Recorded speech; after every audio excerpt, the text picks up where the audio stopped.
Hello, welcome back to my channel. I hope that you are doing well, and I'm super happy that you are here today watching this video because I have something that is slightly different from my past videos. First of all, I want to say a huge thank you to all of you who have been super supportive. I cannot thank you enough for your beautiful comments and your kind words.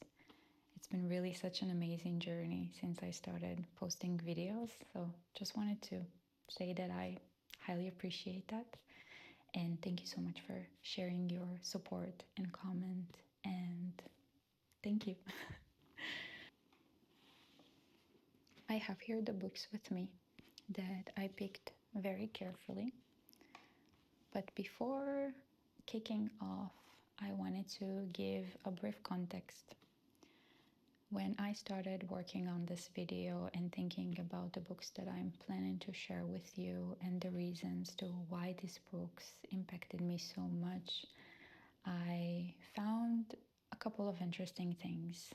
The first one is that these books are different, but they have a lot of similar things, and they have a lot of things in common, actually. And one of the things that they have in common is that they are very deep.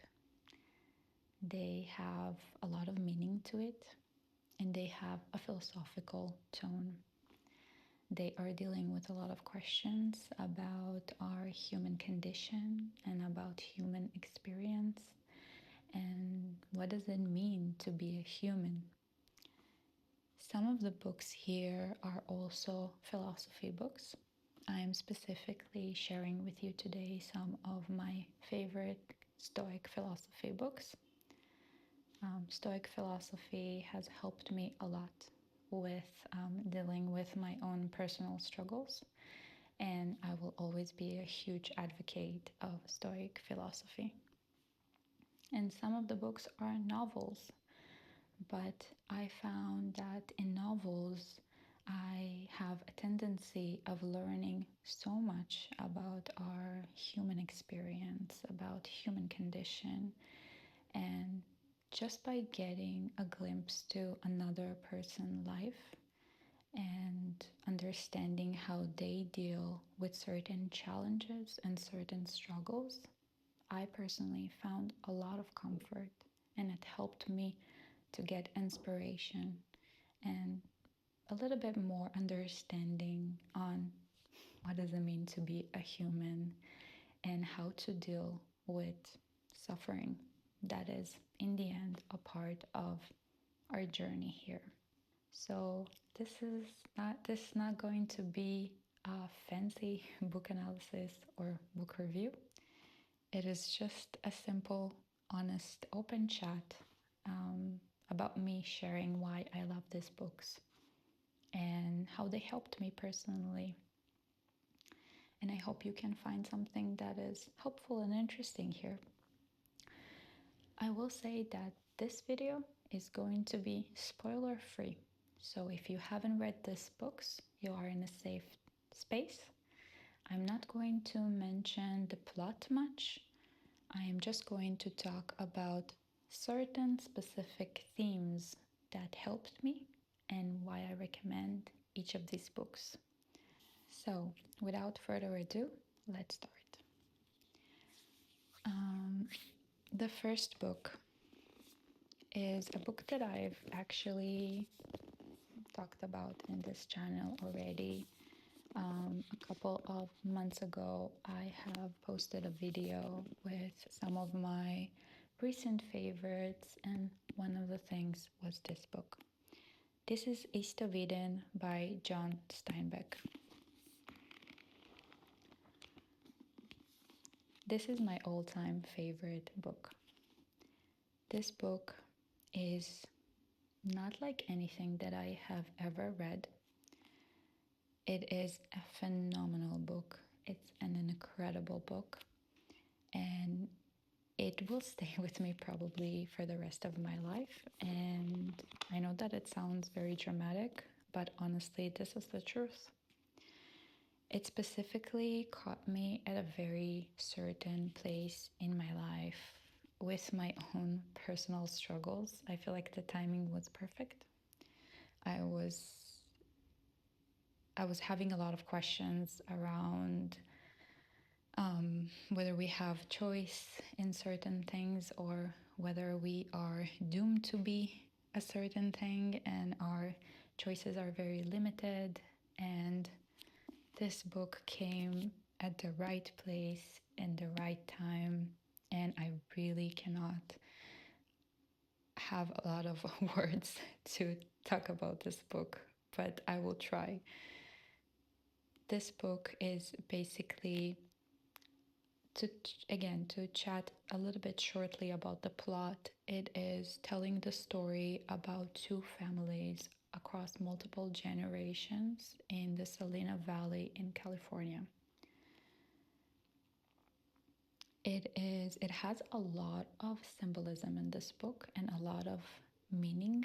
Some of the symbols are hidden, some of the symbols are more exposed. It is full of concepts like good and evil. It has a lot of metaphors, and one of the main metaphors, again, it is not a spoiler, this is something that is well known. That is, Steinbeck is doing a metaphor with the biblical story of Cain and Abel. One of the things that I will take with me forever is the discussion around whether we have a choice or whether we are doomed. And I find this book highly, highly important with the way that it is presenting such deep and complex human questions and philosophical questions around what does it mean to be a human. And one of the things that I love the most about this book is the character of Caleb. Caleb is one of the most amazing characters that I ever come across with, whether it's from movies or whether it's from literature. And the things that he was going through in this book resonated with me deeply. And I think his character symbolize beautifully and deeply the internal struggle that we human have between good and evil. It is a masterpiece. It is forever going to be my all-time favorite book, and I cannot recommend this book enough. And not only that it is full with meaning and hidden messages, and it's so much fun to reveal those hidden symbols throughout the book while you read. It's like this joyfulness moments of you coming to an understanding of what exactly the author Steinbeck is trying to deliver in this book. Not only this, it is an extremely interesting story. It is very dramatic. It's like a soap opera, and so many things are happening. So you won't be able to put this book down. Again, highly recommend. I know that some of my subscribers read this book, so please let me know in the comment, what did you think about this book, how this book impacted you, and I would really be more than happy to have this discussion with you because I cannot get enough about talking about this book. Such a gem. The next book that I wanted to speak with you about is I Who Have Never Known Men by Jacqueline Harpman. This is a Belgian book. It is originally written in French. And maybe you have heard about this book because there was like a big buzz around this book like a couple of years ago. And I think this book is amazing book. It is a 5 out of 5. With this book, I'm not going to say much because I honestly think that you have to come with a very open mind. and with no expectations, because it is not going to be what you expect it to be. When I originally came across with this book, I was very intrigued with the title, I Who Have Never Known Men. And I was very intrigued with reading here the kind of summary of the story. And I was like, wow, this is very interesting. And it is not, it's like a short book. It's like 160 pages. So it's a fast read. And it's a very interesting story. So again, same, you will not be able to put down this book. I think it took me like 3 days to finish this book. But you have to be with an open mind, because this is not going to be what you're expecting it to be. I thought that it's going to be a dystopian story about a feminist woman. I don't know why I thought it's going to be like a feminist story, but it's not. It's actually something completely else. And it has a lot, like a very, very beautiful philosophic writing to it. So you will be very confused in the end. You will have a lot of questions, but you have to take time to digest this book and to kind of, you will need, it will keep you thinking. I'll just say that and I'll pause here. 5 out of 5. Such a great book, and I'm also planning to reread that just because I was so confused at the end of it, and I felt like I was rushing with reading this book. So I definitely want to give it another chance.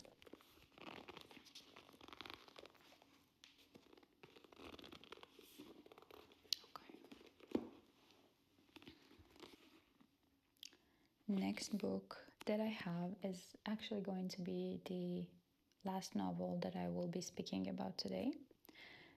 This is the amazing and incredible book Jane Eyre by Charlotte Bronte. You probably heard a lot about this book. It is highly popular. It is one of the most beautiful books that I've ever read.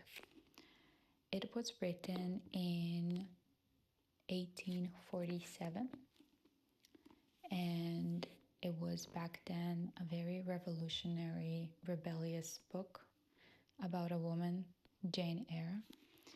I recently read that it was such a revolutionary book about the social structure and the woman place in social structure that a lot of critics were saying that this book is dangerous and that women should be not allowed to read that, which is actually pretty amazing to think about the times back then and the woman place in society and social norms. It's a gorgeous book about social structure, social norm, about a woman that we're basically following her story from childhood through womanhood. And she is an amazing character, very complex, very passionate, but also very rational, very like almost rigid. She is extremely smart, and she has a lot of strength and a lot of principles. The way that Charlotte Bronte is writing about Jane Eyre, it's almost like you can envision her. I still think about Jane Eyre. It's like some kind of an important figure that I have in my life, just because I have it's such a well-rounded character. You you you understand her so well throughout the story. You understand her choices so well. You get to see her coming out of age from a very wild girl, rebellious girl, to a very smart woman who is taking her decisions because of her life circumstances. I feel like it is such an important book to read also from an historical perspective.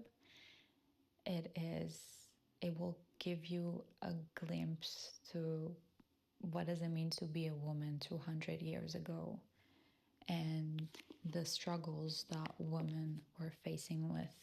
And Charlotte Bronte was extremely brave to release this book.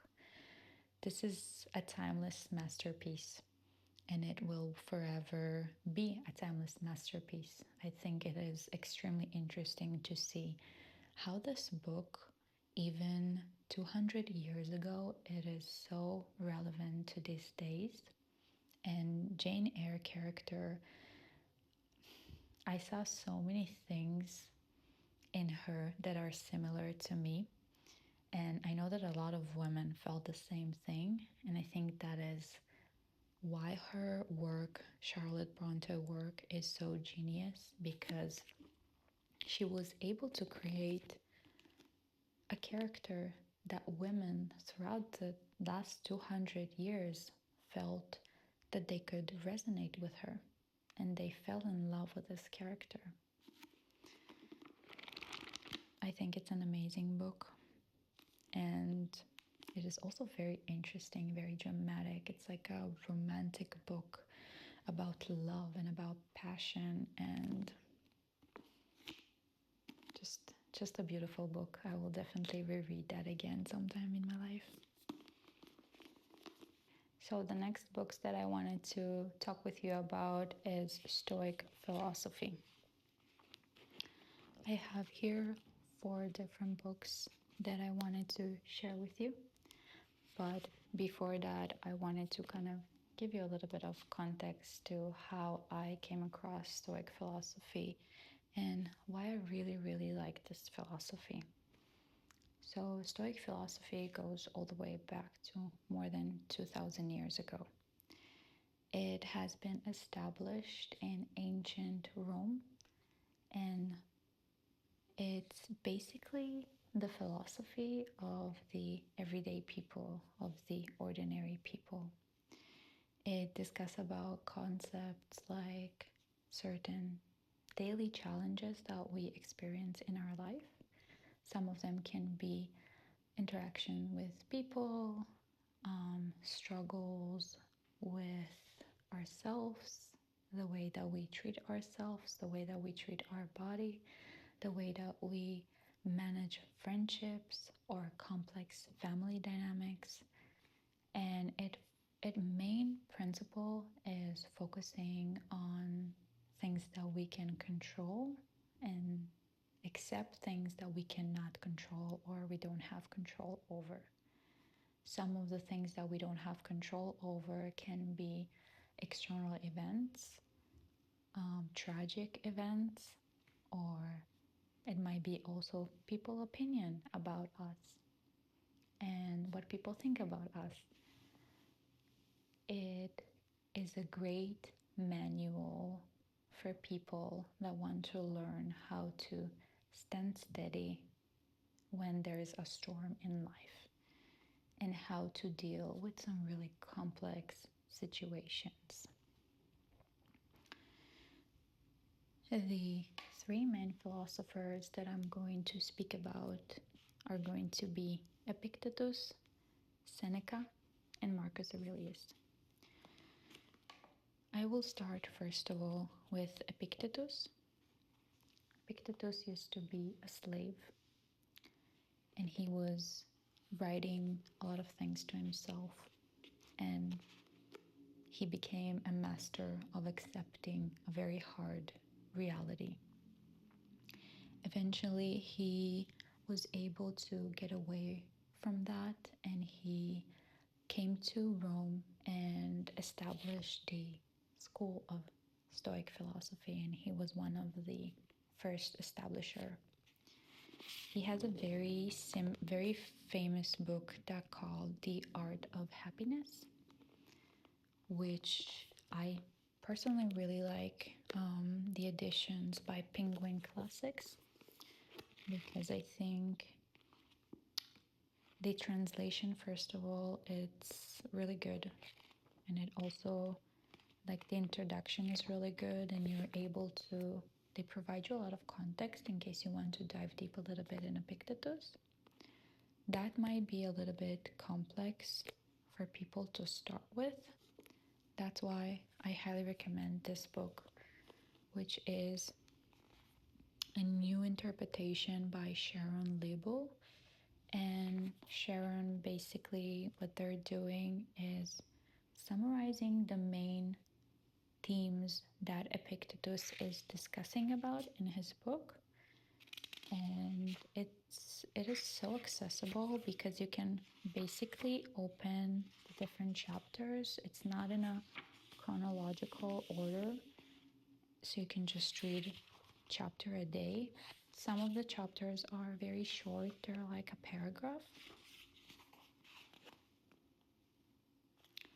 And some of the chapters are a little bit longer, like 2 pages. And I thought it can be really nice if I can read you one very, very short chapter. So the title is Accept Events as They Occur. Don't demand or accept that events happen to you as you would wish them to. Accept events as they actually happen. That way, peace is possible.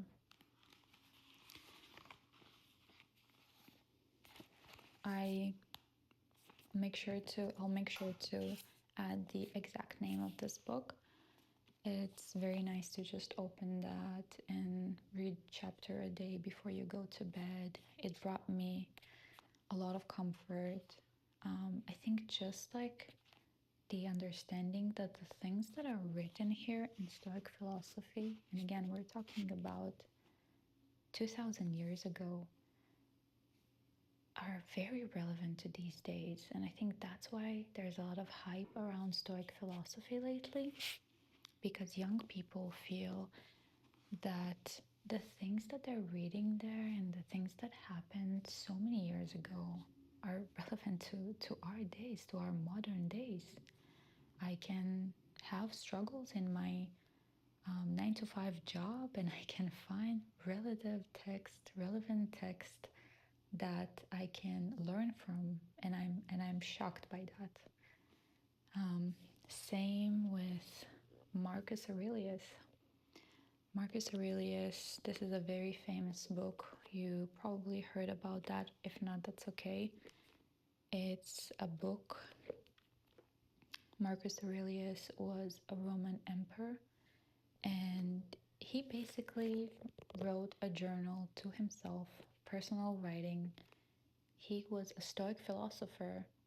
In addition to him being a Roman emperor, he received an education from the Stoic school when he was a kid.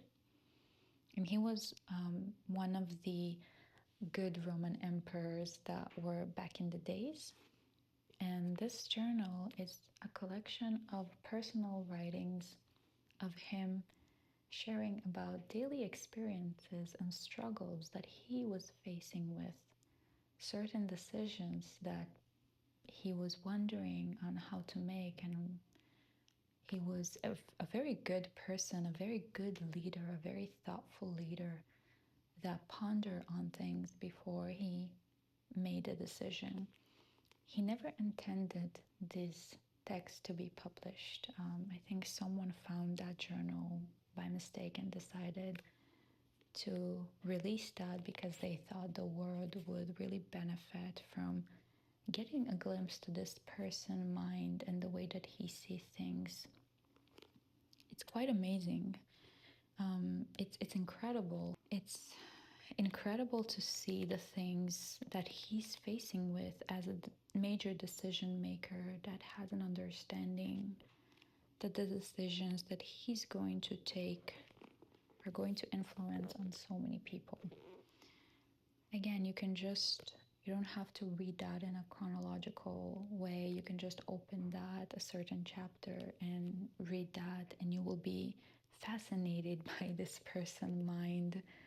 And again, I recommend Penguin Classic Edition just because the translation here is very well. I have read other translations where I didn't understand a word, and I think that's because the work that has been done with translating this book is also translating different concepts that are no longer relevant, or different phrases that we won't be able to understand in our modern day living.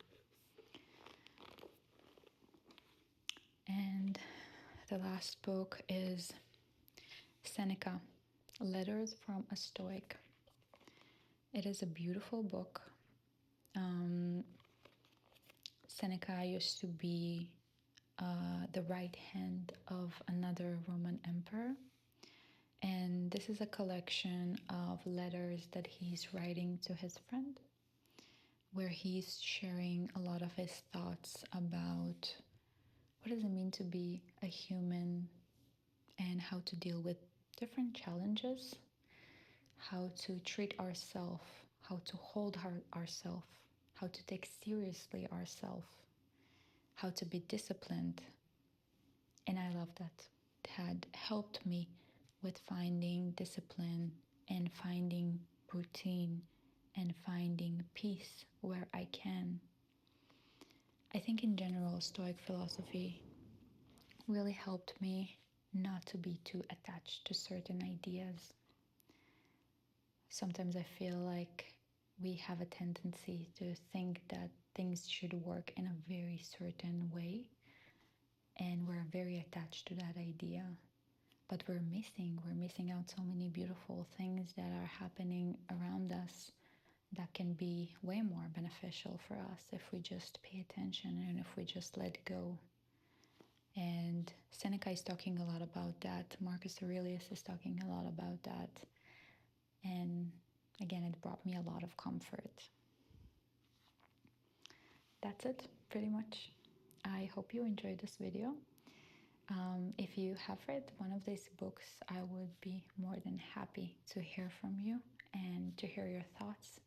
And I hope you enjoyed this video, and I wish you a great rest of the week.